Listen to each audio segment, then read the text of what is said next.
Hello everyone, अगर आपने इस सीरीज़ के पिछले एपिसोड्स को नहीं देखा है सो आई सजेस्ट कि पहले आप उन्हें देख लें एंड मेरे चैनल को सब्सक्राइब करें। एंड अगर आपको मेरी वीडियो अच्छी लगे देन प्लीज़ लाइक करिएगा। एपिसोड की शुरुआत में टीचर नानशेंग को डांटते हैं कि वो रात को किस लड़के के साथ घूमने गई थी। नानशेंग इन्हें बताती है कि वो किसी लड़के के साथ घूमने नहीं गई थी, वो अपने घर गई थी। वहाँ से आते टाइम लेट हुआ इसलिए उसे जंप करके आना पड़ा, बट इसकी बात पे कोई यकीन नहीं कर रहा था। शेंग मैन जो कि घर आया था ये लिन हैपिन से कहता है कि मुझे पता है तुम उसे लाइक करते हो, बट उसे बताओगे कब? उसे कन्फेस कर दो वरना तुमसे पहले हमारी यूनिवर्सिटी के लड़के उसे कन्फेस कर देंगे। लेकिन लिन हैपिन को पूरा कॉन्फिडेंस था कि नानशेंग इसके अलावा किसी और को डेट कर ही नहीं सकती। लो चैन को पता चलता है कि नानशेंग किसी मैटर में फंस गई है कि वह रात को किसी लड़के के साथ बाहर गई थी। इसे लगा था कि नानशेंग को पनिशमेंट मिलेगी, इसलिए आके बोल देता है कि मैंने इसे अपने साथ चलने को बोला था, इसकी कोई गलती नहीं, सारी गलती मेरी है। एंड सर के सामने ऐसे रिएक्ट करता है जैसे नानशेंग इसकी गर्लफ्रेंड है। ये इसे लेके बाहर आ जाता है। नानशेंग इससे पूछते है कि तुमने झूठ क्यों बोला, तो ये कहता है कि मुझे लगा तुम्हें पनिशमेंट मिलेगी, लेकिन अगर मैंने जो सर के सामने बताया वो सच हो तो क्या तुम मेरी गर्लफ्रेंड बनोगी? नानशेंग इसे बोल देती है कि इस बारे में कभी मुझसे बात मत करना, लेकिन लो चैन नहीं मानता है। अपने आर्ट डिपार्टमेंट के स्टूडेंट से जाके हेल्प मांगता है कि जिस लड़की को मैं लाइक करता हूँ मुझे कन्फेस करना है, मेरी हेल्प करोगे? एंड अपने सारे फ्रेंड्स को लेके नानशेंग के डोमेट्री के बाहर कन्फेस करने लगता है, वो भी जोर जोर से। शेंगमैन ये बात ली हैपिन को बताता है कि देखो यहाँ पे क्या ड्रामा हो रहा है, जल्दी आओ। लो चैन को टीचर्स पकड़ लेते हैं, सुनाते हैं कि वो ये क्या कर रहा है। इसके बाद भी ये नहीं मानता, इस बात का ही नोटिस लगा रहा था जिसे ली हैपिन आके फाड़ देता है। लो चैन कहता है कि तुम्हारी फैमिली ने नानशेंग को अडॉप्ट किया, इसका मतलब ये नहीं है कि वो तुम्हारी हो जाएगी, जिसपे इसे एक रख देता है। पर तभी यहाँ पे नानशेंग आ जाती है जो कि इसे डांटती है कि तुम मेरे स्कूल में आके ऐसी पिटाई कैसे कर सकते हो। ली हैबिन को बड़ा बुरा लगता है कि उसकी बजाय नानशेंग लो चैन की साइड ले रही है एंड ये यहाँ से चला जाता है। प्रेजेंट टाइम में शाओमान इससे मिलने आती है एंड इसे बताती है कि ये बार्सिलोना नहीं जा रही है क्योंकि इसे अपनी बहन की हेल्प करनी है उसे नया घर लेने में, क्योंकि इसकी बहन नहीं चाहती थी कि शाओमान ली हैपिन के दिए घर में रहे। ली हैपिन इससे पूछता है कि क्या हम दोनों फिर से एक साथ नहीं हो सकते, लेकिन ये मना कर देती है। शाओजी के पेरेंट्स इससे काफ़ी ज़्यादा गुस्से थे क्योंकि ये चाइना इतने दिनों से आ रही थी, बट ये बात इन्होंने अपने पेरेंट्स को नहीं बताई थी। जब इन्हें मालूम होता है कि शाओजी का उसके बॉयफ्रेंड के साथ ब्रेकअप हो गया है तो इसे नए बॉयफ्रेंड बनाने के लिए बोलने लगते हैं क्योंकि इन्हें जल्द से जल्द शाओजी की शादी करनी थी। मना करने के चक्कर में बोल देती है कि मेरा बॉयफ्रेंड तो है, उसका नाम हानसन है। तो अभी इसे जिद करते हैं कि इन्हें हानसन से मिलना है। आली जिसने कि ली हैपिन के घर पे कब्जा कर रखा था, ये जब देखती है कि सो रहा है तो इसके साथ में पिक क्लिक कर लेती है एंड हानसन के पास सेंड कर देती है जिससे कि वो शाओमान को ये दिखा सके, लेकिन हानसन से शाओमान को नहीं दिखाता।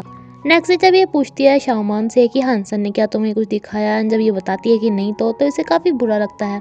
शाओजी शाओमान से अपने पेरेंट्स वाली बात बताते हुए कहती है कि मैंने हानसन को बोला था कि वो मेरा फेक बॉयफ्रेंड बन के चले, बट उसने मना कर दिया क्योंकि वो तो प्रिटेंड भी नहीं कर सकता किसी और का बॉयफ्रेंड बनना, वो तुम्हें इतना ज़्यादा प्यार करता है। प्रोफेसर सू की पेंटिंग की जो नीलामी हुई थी जिसमें ली हैपिन को भी खरीदना था उसे हानसन ने खरीद लिया था। शाओमान की बहन इससे पैसे उधार लेने के लिए आती है अपना घर बनाने के लिए। ली हैपिन शाओमान से फिर से मिलने आता है कि चलो तुम मेरी कंपनी में नहीं आना चाहती कोई बात नहीं, लेकिन मैं तुम्हें एक जॉब ऑफर करना चाहता हूँ, बट ये मना कर देती है एंड फिर से कहती है कि तुम मेरे पीछे सिर्फ इसलिए पड़ी होगा क्योंकि मैं नानशेंग जैसी लगती हूँ। ये बताता भी है कि नहीं ऐसा कुछ भी नहीं है, बट ये नहीं मानती। हानसन एंड लो चैन का प्लान था जैसे कि प्रोफेसर सू की पेंटिंग ली हैपिन नहीं खरीद पाया था जबकि वो उन्हीं की कंपनी में रहते थे, इन्होंने खरीद लिया था, तो अब ये डिसाइड करते हैं कि प्रोफेसर सू को अपनी कंपनी में ही ले लेंगे बिकॉज वो बहुत बड़े आर्टिस्ट हैं।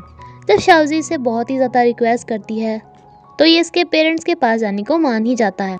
बैन शाओमान को फ़ोन करके कहता है कि तुम्हारे पास किसी डायरेक्टर का फ़ोन आएगा बट उसे इग्नोर कर देना। एंड हानसन शाओजी के साथ जा तो रहा था बट इसे कहता है कि अगर तुम शाओमान की बेस्ट फ्रेंड ना होती ना तो मैं बिल्कुल भी ना जाता। आली शाओमान को बाहर मिलने बुलाती है एंड इसे कुछ झूठी रिपोर्ट्स दिखा के बताती है कि ये मेरा बेबी हुआ था ली हैपिन के साथ, लेकिन हम दोनों ही अपने करियर पे फोकस कर रहे थे तो मुझे अबॉर्शन कराना पड़ा। अब तो मुझ पे थोड़ी दया करो एंड ली हैपिन की ज़िंदगी से चली जाओ। इस बात पे काफ़ी ज़्यादा हर्ट हो गई थी एंड इसे बोल के चली जाती है कि मैंने तो पहले ही ब्रेकअप कर लिया है, मुझे सबसे अब कोई फ़र्क नहीं पड़ता। हानसन से मिलके शाओजी के पेरेंट्स काफ़ी ज़्यादा खुश होते हैं एंड आली को काफ़ी ज़्यादा बुरा लग रहा था कि जो झूठ इसने अभी शाओमान के सामने बोला है अगर ली हैपिन को पता चल गया तो वो तो इस पर बहुत ही ज़्यादा गुस्सा होगा। शाओमान हानसन से मिलने आती है एंड इसे कहती है कि तुम मेरे लिए कुछ भी कर सकते हो ना, तो चलो शादी करते हैं। हानसन को तो इनकी यकीन ही नहीं होता इसे इतना तो मालूम हो गया था कि शामान ज़रूर हर्ट हुई है, तभी वो इससे शादी के लिए मानी है, बट फिर भी इससे रीज़न नहीं पूछता क्योंकि ये बहुत ज़्यादा खुश था। लो चैन प्रोफेसर सू से मिलने आता है, उन्हें ऑफर करता है अपनी कंपनी में आने के लिए। तभी यहाँ पर लिया पिन भी आ जाता है, जिसे लो चैन कहता है कि वो शामान तो बिल्कुल नानशान जैसी लगती है, अगर वो हानसेन की फियांसे ना होती तो मैं पक्का उसका पीछा करता। अब शामान को अपनी कंपनी में रखने के लिए एक और नया तरीका निकालता है। उसकी वो painting light house of the another world की आगे भी सीरीज निकालेगा। हानसेन जब अपनी शादी के बाद अपनी भाई को बताता है तो उसका भाई कहता है कि तुम्हें उसके साथ एक कॉन्ट्रैक्ट पे साइन करना चाहिए, जो कि आजकल सभी करते हैं कि अगर बाद में कभी जाके तुम्हारा डाइवोर्स हो जाए तो तुम्हारी सारी प्रॉपर्टी तुम पे ही रहे, ना कि हाफ हाफ डिवाइड हो। लेकिन हानसेन बोल देता है कि मैं उसे डाइवोर्स दूंगा ही क्यों, और अगर ऐसा हुआ भी तो शामान इतनी लालची नहीं है जो मुझसे प्रॉपर्टी लेगी। फिर हानसेन शामान को फिर से शादी के लिए प्रपोज करता है, उसी रिंग से जिसने इसे बार्सिलोना में किया था। नकी बार तो यहाँ ही बोलती है। ये दोनों डिसाइड कर ही रहे थे कि शादी वाली ड्रेस कौन सी शॉप से लेंगे वगैरह वगैरह, जो कि ली हैपन सुन लेता है। ये शामान को बाहर बुला के पूछता है कि वो सब क्या है, तो ये बताती है कि हम दोनों शादी कर रहे हैं ना, देखो हानसेन ने मुझे ये रिंग गिफ्ट की। ली हैपन इससे पूछता है कि क्या तुम उससे प्यार करती हो, तो ये कहती है कि हाँ, जब तो मैंने उसे चूज किया। ली हैपन कहता है कि नहीं, तुम झूठ बोल रही हो, तुम मुझसे प्यार करती हो। इस पे ही चुप हो जाती है। तो ली हैपन कहता है कि मैं तुम्हारी पेंटिंग की नई सीरीज लॉन्च कर रहा हूँ, तुम्हें मेरी कंपनी में नहीं आना तो तुम अपने घर से ही पेंटिंग बना लेना। ये मना करती है कि मैं तुम्हारी कंपनी के लिए क्यों काम करूँ, अब मैं हानसेन से शादी कर रही हूँ तो मैं उसी की कंपनी के लिए काम करूंगी। बट ली हैपन इसे बताता है कि पेंटिंग इसे बेचते वक्त एक कॉन्ट्रैक्ट साइन हुआ था, जिसपे ये भी था कि अगर उसकी कोई आगे सीरीज चलेगी तो पेंटिंग आगे पेंटिंग बनाने से मना नहीं कर सकता। इस बात पे यकीन नहीं होता तो एक घर आके दोबारा चेक करती है, बट कॉन्ट्रैक्ट में सच में ये लिखा हुआ था। इसे काफी गुस्सा आ रहा था कि ली हैपन भी कितनी चाले चलता है, बट जाओजी से बताती है कि वो तुमसे प्यार करता है, इसलिए तुम्हें अपनी कंपनी में रखना चाहता है, और तुम्हें भी पता है कि तुम भी उससे प्यार करती हो, तो फिर तुम हानसेन से क्यों शादी कर रही हो। ऐसी शादी में हानसेन कभी खुश नहीं रहेगा। आली हानसेन पे मैसेज करती है कि मैंने तुम्हें वो फोटो दिखाई थी, वो तुमने शामान को क्यों नहीं दिखाई, क्या अब भी तुम उसे हमारे बीच में लाना चाहते हो। तो हानसेन इसे बताता है कि हम दोनों शादी कर रहे हैं। इस बात पे काफी खुश होकर बात ली हैपन को बताती है। ली हैपन को पहले से ही गुस्सा आ रहा था, तो इसे सुना देता है कि कब तक मुझसे ऐसे चिपकी रहोगी तुम, मैं तुम्हें बता रहा हूँ हम दोनों कभी एक नहीं हो सकते, तुम मुझे टॉर्चर करना बंद करो और मेरे घर से निकलो।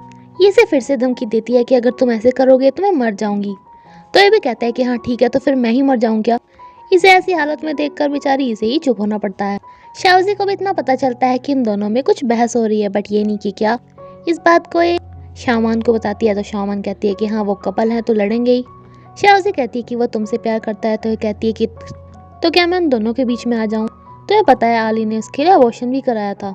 इसकी चोट देख के शामान पूछती है कि तुम्हें क्या हुआ, बट ये इसे बिना कुछ बताए चला जाता है। अनाली कहती है कि सब कुछ तुम्हारी वजह से ही होता है। तभी इसे एक डायरेक्टर का फोन आता है, जो कि इसे मिलने के लिए बुलाता है। एंड प्रोफेसर सू ली हैपन को बताते हैं कि वो हानसेन की कंपनी ज्वाइन कर रहे हैं, इनकी कंपनी छोड़ के। जो नॉवल शामान ने लिख रखा था वो ये इनकी कंपनी को बेच देता है 1 मिलियन युआन में। ये एक बार राइटर को भी देखना चाहती थी, बट बैन बोल देता है कि राइटर तो इस वक्त हमारे देश में नहीं है, वो बाहर गई हुई है। एंड दूसरी तरफ वो डायरेक्टर शाहमान से मिलता है, एंड ये भी शाहमान से उसका नॉवल खरीद लेता है, लेकिन जितने बैन को मिलने वाले हैं उनसे आधे पैसों में। ये मिस्टर गाइड ली हैपन से पूछता है कि आली तो तुम्हारे मैच किया है, तुम दोनों एक दूसरे को कितने सालों से जानते हो, तो फिर तुम शाहमान को क्यों लाइक करते हो। ये बताता है कि मैं एंड आली सिर्फ पार्टनर्स हैं और कुछ नहीं, इससे ज़्यादा कभी कुछ हो भी नहीं सकते। अगर शाहमान हमारी लाइफ में ना आती तब भी हम दोनों कपल नहीं हो सकते थे।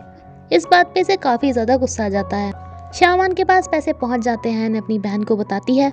इसकी बहन को थोड़ी चिंता होती है कि कहीं वो डायरेक्टर फ्रॉड तो नहीं, बट शाहमान सपने सजाने लगती है कि आधे का तो हम तुम्हारे घर वाले पैसे वापस कर देंगे, एंड इसमें से कुछ परसेंटेज मैं बहन को भी दूंगी, जिसकी वजह से मेरा नॉवल बिका।